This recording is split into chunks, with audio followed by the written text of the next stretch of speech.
Nonprofit Capacity Building Program, or NCBP, was authorized by the Edward Kennedy Act, which was signed by President Clinton back in April 4th of 2009. The NCBP is the program of the Corporation for National Community Service. The goal of the project is to increase the capacity of small nonprofits, intermediaries, grantees, to work with small and mid-sized nonprofits in communities facing resources hardship and challenges to develop and implement performance management systems. So that was the overarching goal from the beginning.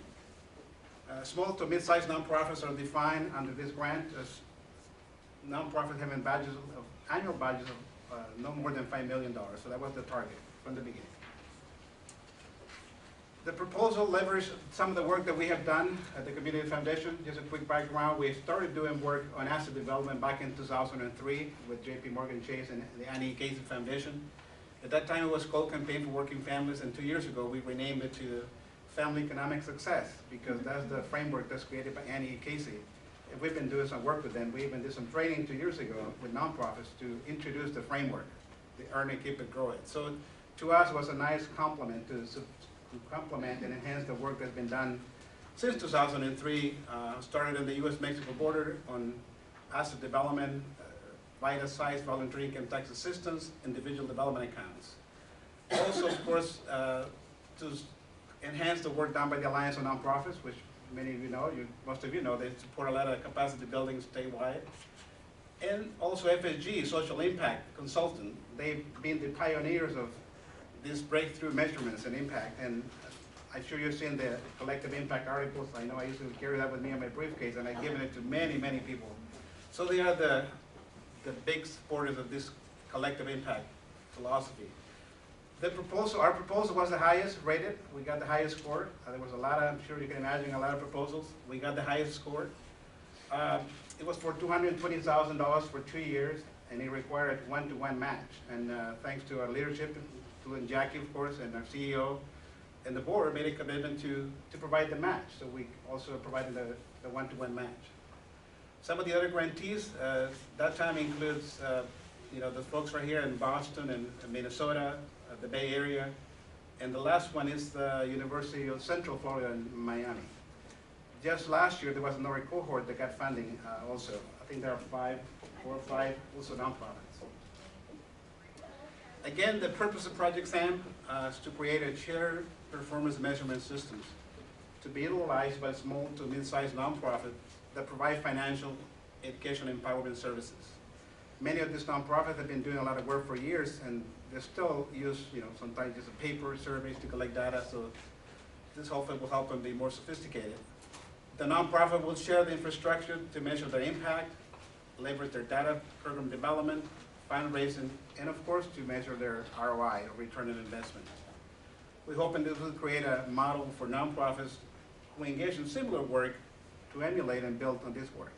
So that's the overarching goal. Again, at the beginning, the goal was to work with up to 20 nonprofits. We ended up with 15, and you'll see those at the end. Small to mid-sized nonprofits that provide financial assistance. We asked them from the beginning to work with us, to make a commitment, a 2-year commitment, and the design, the development, and the deployment of a shared measurement system, and share best practices through, by participating in a learning community. These are some of the programs that, when we did the RFP, we asked that they had some experience in doing any one of this work. So this is not inclusive by no means, but if nonprofit had been doing work on any financial literacy, individual development accounts, or VITA-sized voluntary income tax assistance, micro-lending. So we provided some of the type of program that we're looking for. And you'll see later that we were able to get a nice cohort that doing many of this and more also than what is listed here. Again, there were 2-year mini grants. We just finished our first year. Each grantee is getting $4,000 to help them pay offset some of the costs. We have had some face-to-face meetings in Phoenix. We had a 2-day convening at this, right here at this new office, but we had 3 face-to-face and also some webinars. So this hopefully will help to pay for their staff time, mileage. this is the list of the grantees. At the beginning, Sally and I took our show to the road, and we went to Yuma, and we went to Flagstaff, we went to Cochise, and talked about this grant. We had 20 proposals, and of course we are competitive, so we ended up with 15. And as you can see, I think we did a great job in selecting a very broad group of nonprofits from Flagstaff to Yuma and Nogales, and of course the majority are from Maricopa County because we're the largest county. But this gives you an idea who they are. Some are very small. And that's just the location where they are, and we pretty much have covered the whole state with the programs that they offer. So, yes, so FSG has been involved in this project, and this is, when we brought them into our project, they initially did kind of a training session on just collective impact and the theory and practice around it. So I'm taking some of their slides from the webinar they did for our cohort. And I do believe this is like the 3 different models that that play in the space of shared measurement systems. And I believe the Cultural Data Project, they say fits in that, the number 1, the shared measurement system, that it's a common platform for everyone to key in their information. We are living in the comparative performance system area where we are, and this is what we're involved in right now, I'll go into a little more detail later, of everybody reporting on the same indicators and using the same measurement tool, which that's been quite a challenge. So, and if you have read that article and know more about collective impact, I believe the area number 3 is where that project Strive is living in, that's the one that they really go out and tout as truly a collective impact experience. So, just wanted to show that we are in space number 2. And then some of the benefits of doing a comparative performance system, and we are already seeing some of this come to fruition within our cohort with just this over this last year. But increased knowledge, cost savings, we hope that will get to that point. Improved evaluation capacity, improved data quality, and greater credibility. So we've kind of touched on all those areas thus far with the cohort, and I'll share a little more information about that later in the presentation. But again, those are the 2 slides I wanted to point out that from FSG, and their role in the project thus far is we did have, once we selected the cohort, laid out the roadmap for what we would be doing. They came in when we had a big 2-day session with the cohort and actually documented everything that went on for those 2 days, everything that has transpired to date with the project, and developed like a roadmap. And I believe that's Tony and I. We developed this roadmap for this is the process that we are following to get to the point of building this shared measurement system.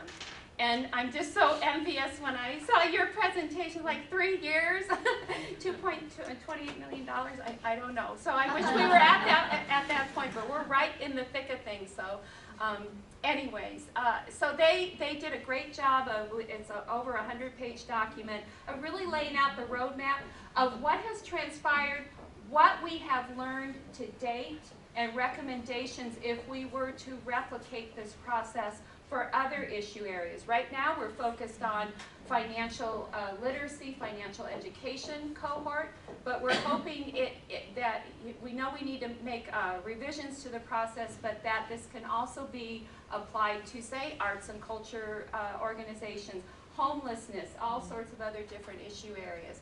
But just to kind of briefly walk through this roadmap, first, once the grant was awarded, formed the project team and came up with the basic approach. Like Tony said, we did some initial community outreach, doing some workshops about logic modeling and how data should drive telling your story about your organization. So we called that workshop Raising Dollars with Data. We did that so people would come, be interested in that. And then the other half of the workshop was talking about this project, because you can see to participate in it, it wasn't about the money. You needed to be invested in the process of what we're going through. Because I'm not saying this is the right way to do. You're a pilot. You want to be involved in this because it's something you want to move your organization forward. So that's what I think we did a very good job of the outreach, and we could also see organizations self-selecting out of this because either they don't have the capacity, their budget size was too big, or this was just too much. So we feel we've got a great solid 15-member cohort. So we selected the cohort, and we started with, we realized logic modeling, evaluation, outcome statements, indicators, data collection, that is a complicated process, and it means different things to different organizations. So we spent all last summer doing some basic training and getting everybody on the same page about logic modeling and theory and all that. And then we got them all together and clustered, well, I'll go into that later. But anyways, we did a lot of great logic model training. We coached them through defining, and we had them also select certain programs to really focus their logic models. So we weren't trying to do all their financial literacy programs. Then when we got them together for the two-day session, we had them come up, we're now moving them towards what are those common shared measurements that we could get out of the 15-member cohort. And so that has transpired to where we are now developing the data collection tools and into the area of selecting the technology vendor for this. And so we're a little behind schedule, but this is something that I think we all need to realize, and we talk about collective impact and all this, but it takes a lot of work, and for some, it takes that time to work through that. So let me see, so what we did when we got the cohort together and they had all their logic models is we clustered them into 5 different groups. We had a youth educational group, a financial counseling group, a financial literacy cluster, a couple of organizations that do VITA sites. That's very much around what do those people do with that income tax return they get, and an affordable housing cluster. So where we're at right now is developing those shared indicators, and we have them. They came up with 7. And now what we're doing is finalizing that instrument tool to measure those 5 indicators. And it's around budgeting and savings, credit reporting, and there's one other thing. I can't remember what it is. But anyways, yeah. And then what will happen in the system, so we'll have these shared indicators. Everybody will be inputting into the system using that same measurement tool. Then also in the system will be cluster type measurements and indicators, and then the system will also have capabilities for individual organizations to enter their own data in there. One thing I want to, and Marissa had asked to really hone in on with this group is what the cohort is learning and experiencing so far. Because we've said all along, yes, the end result is important, but it's also the process that they're going through and what are we learning from that process. And all of them had said, I just sent out a survey to get their feedback, not only for this presentation, but for the reporting we have to do back to the government, of what has been your own learning experience, what has you as an organization learned, and what have been some of the challenges. So you can see up there for the learning experience for the individual is that increased knowledge about logic modeling, a disciplined approach to program evaluation, and for these smaller organizations, just to have the access to this training and learning has been invaluable. Organizationally, it's strengthened their existing programs. I can't tell you how many cohort members have said we have taken that same training and taken it to our staff and applied it to our existing programs, even though they might not have anything to do with what their participation is in Project SAM. It's strengthened their grant proposals in communicating their impact.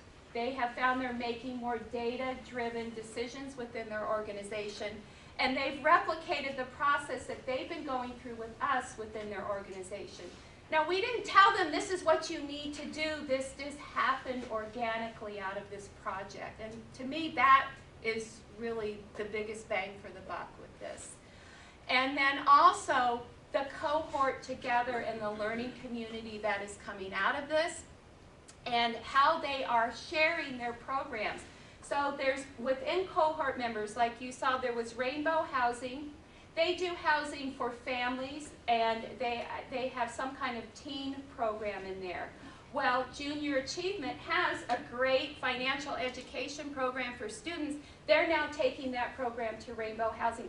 That wouldn't have happened if they just didn't all learn each other and be together under this purpose. Some are partnering on curriculum development. There's a group in southern Arizona, the International Sonoran Desert Alliance, along with the Nogales CDC and Catholic Community Service. They're now working on a rural financial education program that's focused on the needs of the rural community. Again, would not have made these connections without being part of this project. And then just the overall knowledge sharing and the networking. Now, we didn't formalize, and you didn't see that on our roadmap, that this is what's happening as part of this project. Now, and then I said, what's working for you and what isn't? And it truly isn't. We're right in the middle of this, of developing those sound outcome statements, the indicators and the data collection tools. It's messy and complicated. And the group consensus, if you've been part of a project, sometimes it's like a bad college project. It's like not everybody's participating. You can't get everybody to agree. And really that group consensus process is quite a challenge, and it can be frustrating. And then just identifying what are those shared measurements to come up with is quite a challenge. So it was great. We got to 7. And so we'll see. We know we have a lot more work to do, but I mean, overall, that what I had just gone through is really what makes me feel good about what we're doing. I know we have a lot of work to do, just compared to what your beautiful presentation was. And someday I'll have little pictures and I can get the screen I hope. I just wanted to say that the 7 indicators that we came up with are the short-term indicators. Right. When we spent the 2 days in the summer, we came up with a lot of short-term, mid-term, and long-term. We knew we couldn't do them all. So we have a whole bunch of indicators in each category. We decided to start somewhere. So we have 7 short-term. Oh, but we have 107 still short-term. to deal with. The next phase will be to start adding mid-term and eventually some long-term indicators. Also, the last thing I wanted to mention was the role of FSG. They did a vendor analysis for us. Part of this grant is after we come up with this framework, they will be able to input it into a database. So we have gone, Sally and I narrowed down, we had 6, 7 vendors. We're looking now at 4, doing some more one-to-one interview to make sure that that infrastructure can meet the needs of the grantees. One of the things that we're looking at is the cost, because we want to make sure that the grantees can sustain that after we're done. And also a lot of other issues, user-friendly and all that stuff. So we are doing that right now as we speak.